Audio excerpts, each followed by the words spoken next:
Hope एक ऐसी Korean movie जिसे देख के लाखों लोग इमोशनल होके अपने आंसू नहीं रोक पाए। नमस्कार दोस्तों, स्वागत है आप सभी का सावधान रह के एक बिल्कुल नए एपिसोड में। आज हम आपसे इसी मूवी के बारे में बात करने वाले हैं जिसका नाम है होप। होप नाम की एक छोटी लड़की अपने मम्मी पापा डोंग हुन और माई ही के साथ एक बिल्कुल नॉर्मल जिंदगी जी रही होती है।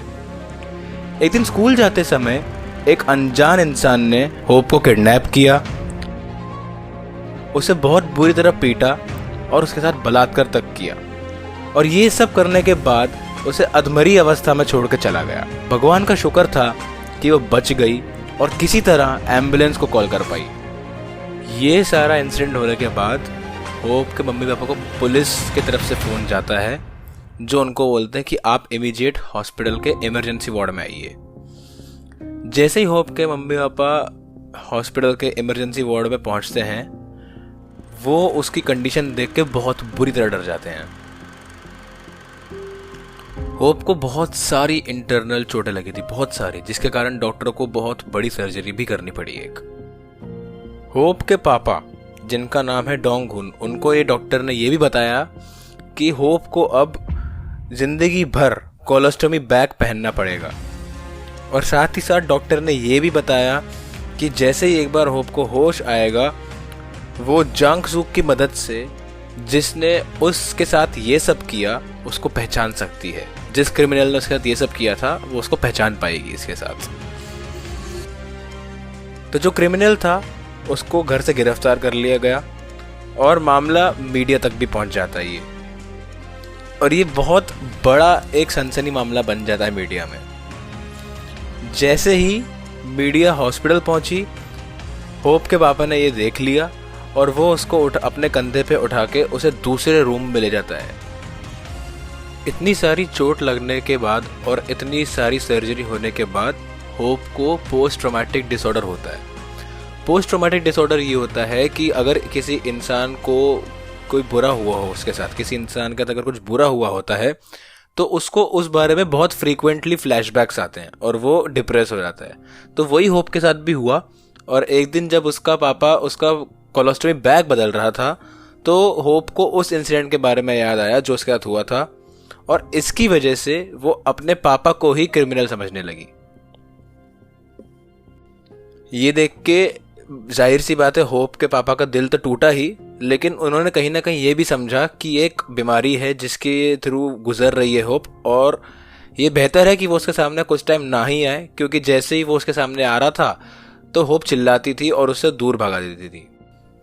ये सिचुएशन हैंडल करते हुए होप की मम्मी भी बेहोश हो जाती है और जब उनको एडमिट किया गया हॉस्पिटल में तो ये भी पता पड़ा कि वो प्रेग्नेंट थी।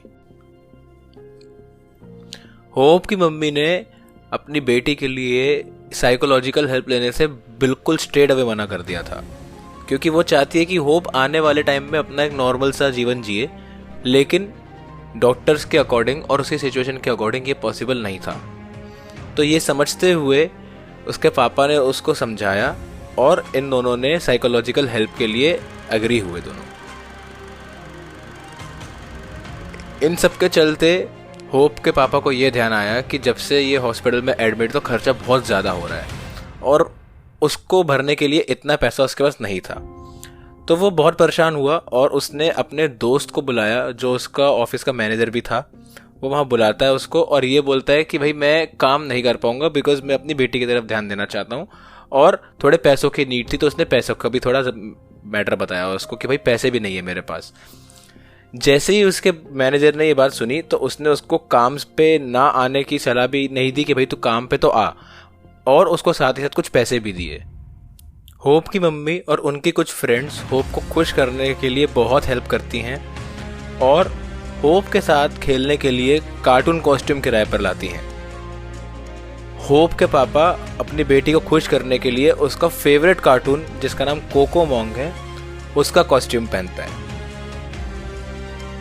होप को बिल्कुल नहीं पता होता कि कॉस्ट्यूम के नीचे कौन है, बिकॉज उसको तो कोकोमोंग दिख रहा है, लेकिन उसको ये नहीं पता था कि कोकोमोंग के कॉस्ट्यूम के अंदर उसके खुद के पापा हैं।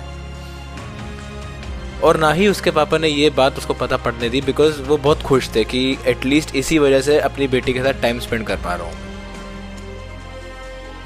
कुछ समय बाद होप की जो कंडीशन थी वो काफ़ी बेटर हो चुकी थी और वो डिस्चार्ज हो चुकी थी और वो घर जाने के लायक हो गई थी। लेकिन घर जाते टाइम उसको रास्ते में वही एक जगह दिखी जहाँ पर उसके साथ ये सीन हुआ था।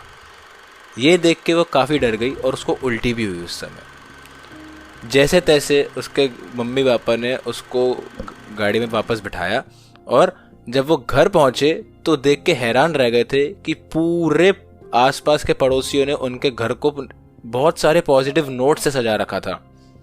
और यही नहीं, होप की मम्मी और भी इमोशनल हुई ये देख के कि उनके पीछे से उनके पड़ोसियों ने, उनकी फ्रेंड्स ने उनके घर साफ करने में भी काफ़ी मदद करी।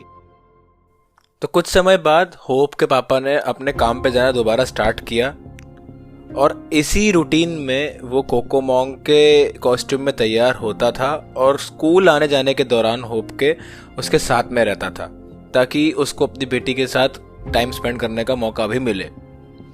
कुछ टाइम बाद जैसे ही होप की मेंटल सिचुएशन सही होती है, उसे ये रियलाइज हुआ कि उसके पापा पूरे टाइम कॉस्ट्यूम के नीचे छिपे रहे और उसके प्रति इतना प्यार दिखाया उन्होंने, इतनी डेडिकेशन दिखाई और उस प्यार और डेडिकेशन से बहुत ही ज़्यादा खुश होकर वो कॉस्ट्यूम का सर उतारती है और हॉस्पिटल में एडमिट होने के बाद और घर आने के बाद इतने लंबे समय के बाद पहली बार अपने पापा को देखती है, उनको गले लगाती है।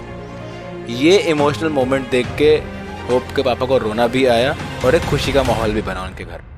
तो इस इंसिडेंट को लेके जो कोर्ट केस चल रहा था उसको लेके होप की फैमिली थोड़ी वरीड इसलिए थी क्योंकि होप को उसके क्रिमिनल के अगेंस्ट एक बारी एक गवाही भी देनी थी और वो उस कोर्ट केस में इंक्लूड होना था होप को, बिकॉज वो चाहते थे कि उसके क्रिमिनल को सज़ा भी मिले। लेकिन कहीं ना कहीं उसके मम्मी पापा के दिमाग में ये टेंशन रही कि कहीं वो अपने क्रिमिनल का चेहरा दोबारा देख के एक बारी फिर से अनकॉन्शियस ना हो जाए या एक बारी दोबारा से बेहोश ना हो जाए या तबीयत ना खराब हो जाए उसकी। बहुत कोशिशों के बाद होप अपने क्रिमिनल के अगेंस्ट जो भी उसके साथ हुआ पहले उसने पूरी स्टोरी बताई और सारी प्रोसेस के बाद उसने उस क्रिमिनल को पहचाना भी। लेकिन इसको जस्टिस की गलती बोली जाए या एक कमज़ोर केस बोला जाए, रिजल्ट जो था, जो इसका आउटकम था, उसमें जो क्रिमिनल था उसको सिर्फ 12 साल की जेल सुनाई गई, जिसको सुन के होप की फैमिली थोड़ी अपसेट भी हुई और उनका बनता भी था क्योंकि इतने बड़े केस के बाद जाहिर सी बात है हर कोई एक्सपेक्ट करता है कि या तो बिल्कुल लाइफ टाइम की सज़ा मिले और या सीधी बात है उनको फांसी होनी चाहिए और बनता भी है। लेकिन शायद कम एविडेंस होने की वजह से या एक कमज़ोर केस की वजह से या जज की गलती की वजह से सिर्फ 12 साल की सज़ा सुनाई गई उसको। होप के पापा इस सीन से बहुत ज़्यादा परेशान होते हैं और अपना कंट्रोल खो के उसको, जो क्रिमिनल होता है, उसको कोर्ट के एरिया में ही मारने को भागते हैं। होप जैसे ही अपने पापा को रोकती है तो उसके पापा इमोशनल हो जाते हैं और उसकी बात मानते हुए चुपचाप वहाँ से बाहर निकल जाते हैं। ये सब होने के बाद बहुत टाइम तक उन लोगों ने अपनी अच्छी ज़िंदगी जी और इसी बीच एक ऐसा भी दिन आया जब होप की मम्मी माई ही ने एक बेटे को जन्म दिया। होप के मम्मी पापा कहते हैं कि होप अपने भाई को खुद एक नाम देगी। कुछ टाइम बाद बहुत अच्छी ज़िंदगी चलते हुए होप ने ये भी एक्सेप्ट किया कि वह अभी तक मेंटली अनस्टेबल रहती है, कई बार मतलब मानसिक रूप से बहुत ज़्यादा परेशान रहती है और बहुत फ्रीक्वेंटली उसको स्कूल से जल्दी निकलना पड़ता है डर में कि उसके साथ दोबारा कुछ ना हो जाए, तो वो स्कूल से जल्दी निकलती है। लेकिन इस सब के चलते भी होप ने कहीं ना कहीं रियलाइज़ किया कि उसके भाई के जन्म लेने के बाद होप के दिमाग में, होप के मन में काफ़ी पॉजिटिव वाइब्स आई और उसने एक पॉजिटिव वे से जीवन जीना स्टार्ट किया। तो ये थी एक छोटी सी कहानी होप मूवी के बारे में जो बहुत ही पॉपुलर है। आप इंटरनेट पे इस मूवी को देख भी सकते हैं। काफ़ी इंस्पायरिंग मूवी है और काफ़ी इमोशनल मूवी है।